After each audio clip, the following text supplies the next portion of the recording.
Hey folks, how you going? Sorry, just about the Kiwi Rail or the Kiwi ferry announcement. Why, as a party, are you comfortable with setting up a new company owned by the government? Well, Kiwi Rail is a company owned by the government that totally screwed it up.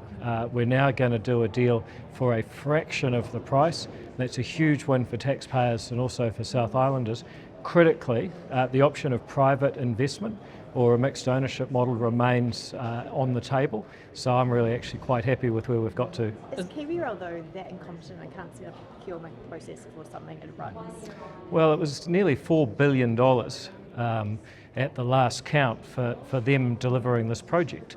We're going to deliver it for a small fraction of that price with the possibility of private money coming in. And if you can get private money, then that really helps the taxpayer who's under the pump for things like schools and hospitals and roads that government really needs to do. So keeping that option there is fantastic.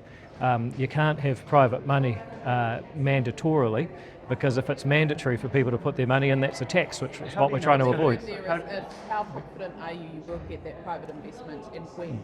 Well, you've already got one company successfully operating on the strait in the form of Bluebridge.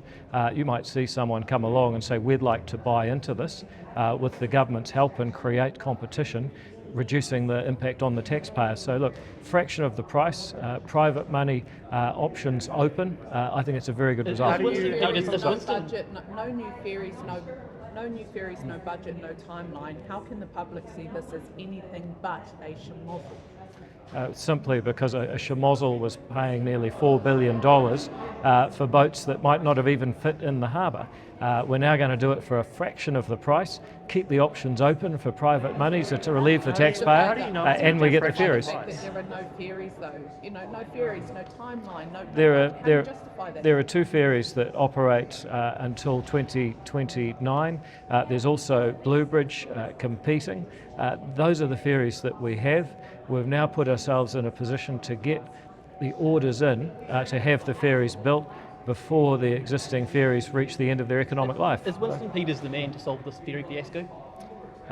Well, first of all, he's one of our colleagues, but actually what we've seen over this year is a team effort with everybody in the government working towards a solution that saves the taxpayer money, creates private options and keeps the connection with the South Island with two providers. Nicola Willis said that there were some in Cabinet who were not convinced that any investment was needed. Was that you? Well, first of all, I'd never discuss what happened in Cabinet, but I just make the observation. Well, that's your characterisation. I can't believe you'd say that about her. But look, my view is that there is a very successful commercial operator that gets no government money. Could there be a second one? Well, where the government's landed is the government's going to be somewhat involved, but the option of private money remains on the table. And we know that Winston Peters is a big supporter of rail, with him as the Minister of Rail and in charge of this now. Are you confident that you won't end up with still very expensive ships? Well, again, the agreement is very clear. They're going to be rail enabled. They're not going to be rail capable. That means that the trains don't actually go on the ship. So that is the deal. That's definitely the deal, that they will not be rail capable. Well, if you can find one for the price that we're prepared to pay, maybe, but I suspect that'll be challenging. The real issue, of course, as the previous government found, is trying to organise for the train to get off the tracks onto the boat, and that's where the real money comes in. Both Nicola Willis and Winston Peters left the door open for the trains to roll on to the ferries. Are you saying that you don't expect that to happen? I think that'll be extremely challenging, as the previous government found. To get trains to roll onto a boat is extremely expensive. There's much greater weights involved. There's also a much bigger problem with making them align, which is not quite the same problem with a truck.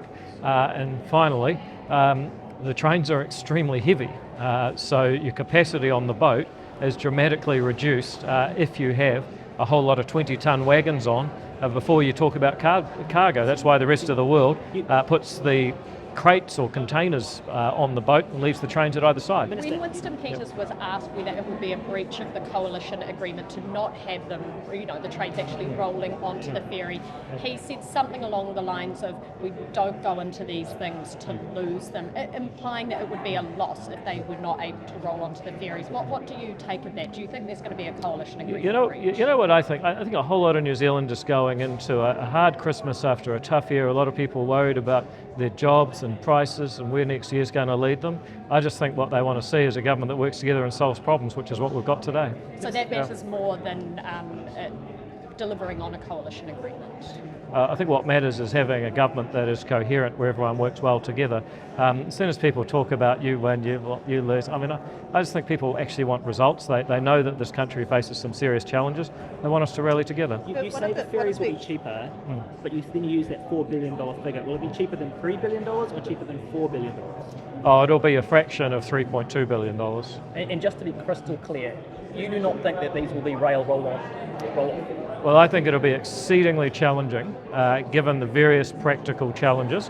If you can get a better deal, why wouldn't you get a better deal? But we're not guaranteeing that because we may not have the money. You're talking about coalition partners that have all worked together throughout this. Why has it taken so long to get to this point? It's actually extremely difficult to do. You've got a very tight global market. Ferry prices have gone up, massively inflated. You've got three different entities. You've got the people with the boats and then the ports at either side to get to work together. And so facing those challenges, I think the coalition government's actually been really coherent. And Nicola Willis said that the parties had divergent views. Would you agree with that categorisation? Oh, I should certainly hope so, otherwise it'll all have to merge. Right. Will you be comfortable if the plan that you announced today ends up increasing the cost of freight for consumers? Look, I think what defines the cost of freight is the number of competitors on the strait and the amount of capacity that they have.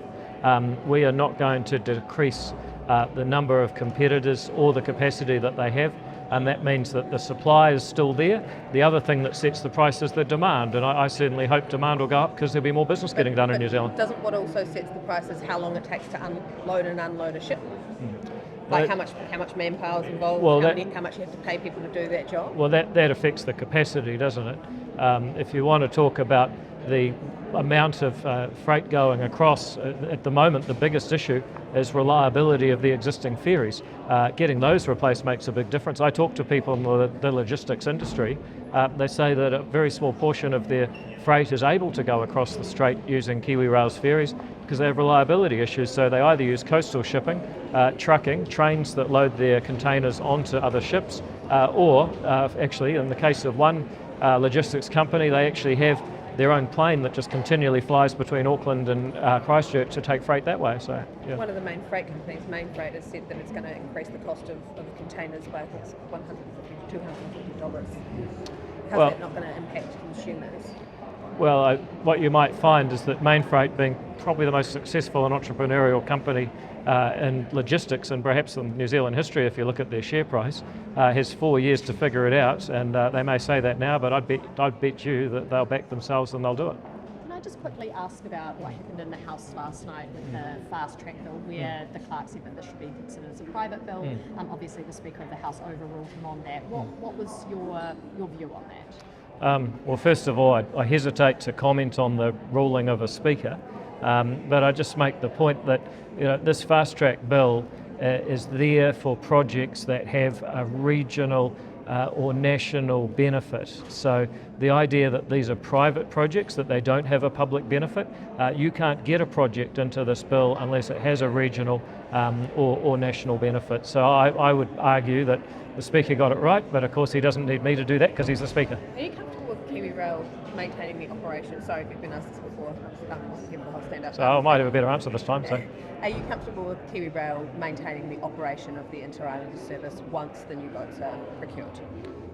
Look, I think what we've got at the moment is a Schedule 4A company. It's possible that Kiwi Rail will take that over. but they've got 4 years to improve their culture. I mean, I think the whole shemozzle that caused us to have to cancel the 3.2 or was it $4 billion project says not right now. Maybe things will change in 4 years. Sorry. Nicola Willis said it's her expectation that once the ships are procured by the 4A company, that they will be run by Kiwi Rail. Still, are you comfortable with that? Well, no, and that decision's 4 years away. Let's see how Kiwi Rail are doing, who's procured it, what private interests or private money have come in on these ships. We could be looking at a very different world by then. So you'd still like to see the privatisation of the ferries? Look, I'd like to see businesses that are efficient, and unfortunately Kiwi Rail has had billions of dollars put in and keeps running at a loss.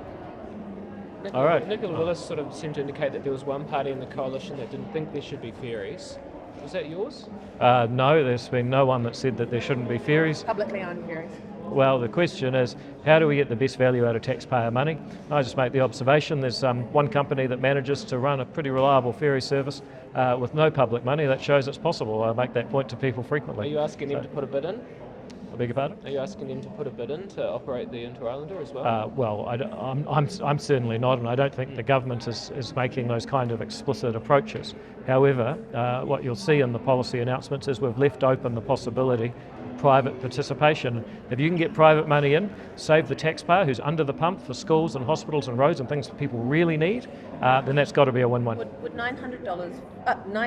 If we can get it for $900, so see, whoever's leaking to you is obviously... Would $900 million for two smaller ferries be a better deal than $551 million for the two larger ferries? Well, it's actually totally the wrong question, because ferries are only good if they go from one place to another, and they need wharves they can dock at either end. If we don't have the wharves, we're wasting our time. So you've got to ask the whole question, what's the total price? Anyway, guys, I'm actually late for Parliament. Are you confirming the $900 million envelope? No, $900 is what I heard. That's what we signed up to.